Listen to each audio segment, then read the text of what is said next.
सध्या महाराष्ट्रात औरंगजेबाच्या कबरीचा मुद्दा चांगलाच तापलाय। आज अधिवेशनात देखील हा मुद्दा चर्चेत राहिलाय। कुणाला औरंगजेबाची ही कबर हटवण्याची गरज वाटतेय तर कुणी वेगळीच भूमिका मांडताय। औरंगजेबाच्या कबरीवरून महाराष्ट्रात नेमकं काय राजकारण रंगलंय पाहूयात या रिपोर्टमधून। असे क्रूर कर्म असतात म्हणून माझा माणूस हिरो होतो। तुम्ही शासकीय अध्यादेश काढा। लाखो रुपये खर्च करण्याची आवश्यकता नाही, त्याचं फक्त त्या ठिकाणी थडगा असलं पाहिजे। ज्या कबरी आहेत आणि थडगी आहेत त्याचं संरक्षण कशा करता? या महाराष्ट्रामध्ये औरंगजेबाच्या कबरीचं महिमा मंडन होऊ देणार नाही।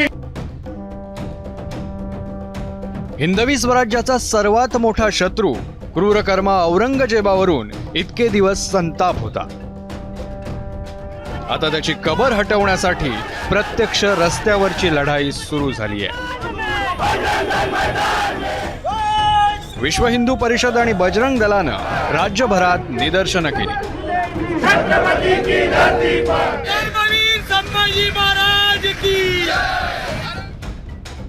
जे लोक महिमा मंडन करून राहिले आहेत आजच्या तारखेला, उद्याला तिथे त्याच्या नावाचं एखादं उर्स सुरू नाही करतील याची कोणी गॅरंटी घेत आहे का? तिथे यात्रा भरवतील नाही याची कोणी गॅरंटी घेत आहे का? कबर हटवावीच लागेल। कबर हटवावी लागेल। नाही हटवली गेली तर हटव, नाही हटवली तर हटव। विश्व हिंदू परिषदेनं अशी आक्रमक भूमिका घेतलेली असताना यावरून राजकारण्यांनीही तलवारी उपसल्यात। शिवरायांच्या जाज्वल्य इतिहासाची साक्ष देण्यासाठी विरोधकांना औरंगजेबाची कबर असणं गरजेचं वाटतंय। संजय राऊतांनी तर सरकारला वेगळंच आव्हान दिलंय। मोदी आणि देवेंद्र फडणवीस हे कोणाचे आहेत? याच विचारांच्या लोकांचे आहेत, हिंसक हिंदुत्ववाल्यांचे आहेत। मग त्यांना अडवलं कोणी कबर हटवायला? शासनाने हटवावी ना, मारवाऱ्या कशाला करताय, नाटकं कशाला करताय, लोकांना त्रास का देताय?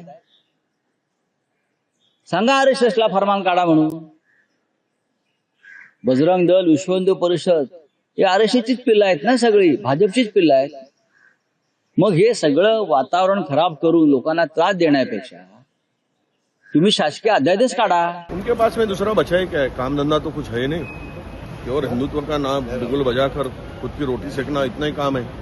अरे औरंगजेब की कबर खोदने से पहले अपने किए हुए पाप की कबर खोदो। पहले जो बातें औरंगजेब की होती है उस काल की 400 साल पुराने कबर को लेकर घमासान करना, इतिहास को तोड़ मरोड़ कर पेश करना, ये इनकी बातें जो चल रही है आजकल, तो मुझे लगता है कि ये सब गंदगी राजनीति की जो हो रही है। औरंगजेबची कबर असली काय नसली काय काही फरक पडत नाही। तुम्ही इतिहासातनं औरंगजेबाला काढू शकत नाही आणि औरंगजेबला काढलं तर तुम्ही शिवाजी महाराजांना समजवू शकत नाही। उद्या रामायणातनं रावण काढा आणि राम मला समजून सांगा, महाभारतातनं कौरव काढा आणि तुम्ही मला पांडव समजून सांगा, तुम्ही महाभारत समजून सांगा।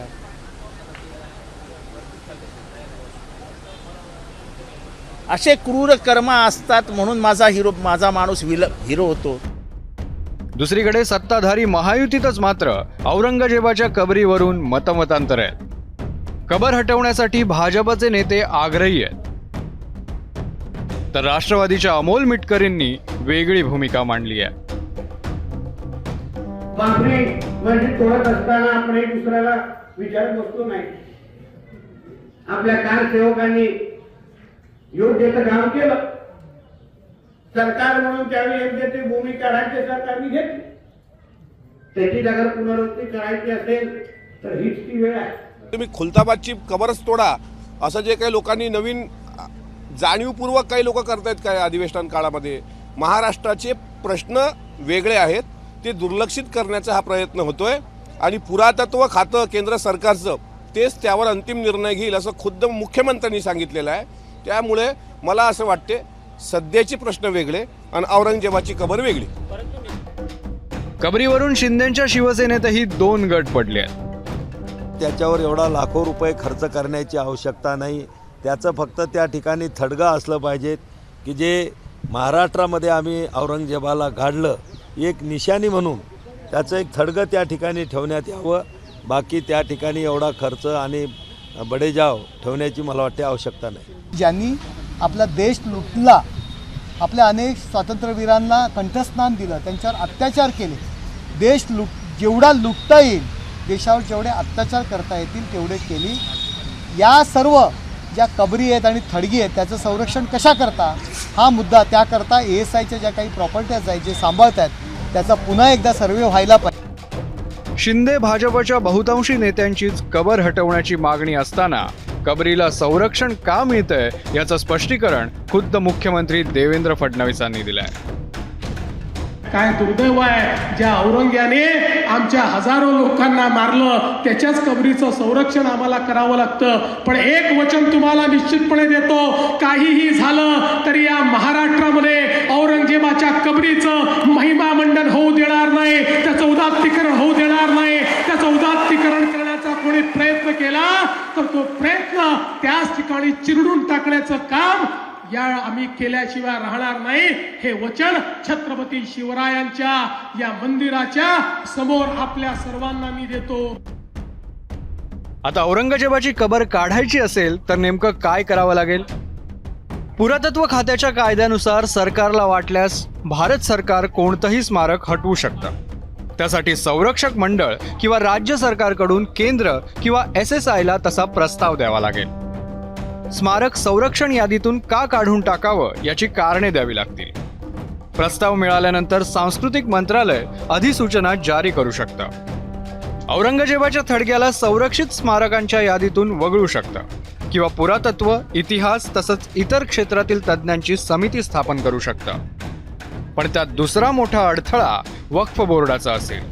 1973 पासून महाराष्ट्र वक्फ बोर्डाकडून हे थडगं वक्फ मालमत्ता म्हणून घोषित करण्यात आलंय.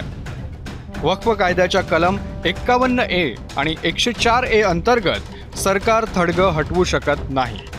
नियमानुसार वक्फ बोर्डाच्या 2/3 सदस्यांच्या मान्यतेनं सरकारला कबर ताब्यात घ्यावी लागेल किंवा वक्फ लवाद अथवा कोर्टात याचिकेद्वारे कबर वक्फची नाही तर सरकारी मालमत्ता आहे हे सिद्ध करावं लागेल किंवा वक्फची मालमत्ता सरकारी जागेवर आहे हे सिद्ध करावं लागेल. छत्रपतींनी आपल्या शत्रूंचाही मान राखला. अफजल खानाची कबर असो की औरंगजेबाची, मराठ्यांनीही शत्रू मेल्यानंतर वैर जपलं नाही. पण काही दशकात शत्रूच्या थडग्याचं रूपांतर मजारीत, मजारीचं रूपांतर भव्य दर्ग्यात आणि दिवाबत्तीचं रूपांतर मोठ्या उरसात होईल असं त्यांना वाटलं नसेल. ज्या क्रूरकर्म औरंगजेबानं हयात हिंदवी स्वराज्याच्या विरुद्ध लढण्यात घालवली त्याला सुफी संत म्हणून ओळख देण्याचा, त्याचं उदात्तीकरण करण्याचा प्रयत्न होईल असं आपल्या पूर्वजांना स्वप्नातही वाटलं नसेल. काही विषय मतपेटीच्या राजकारणापलीकडे जाऊन विचार करण्याचे असतात. हा त्यापैकीच एक. आपले सर्वपक्षीय लोकप्रतिनिधी तेवढा सारासार विवेक ठेवतील हीच अपेक्षा. ब्युरो रिपोर्ट, ABP माझा.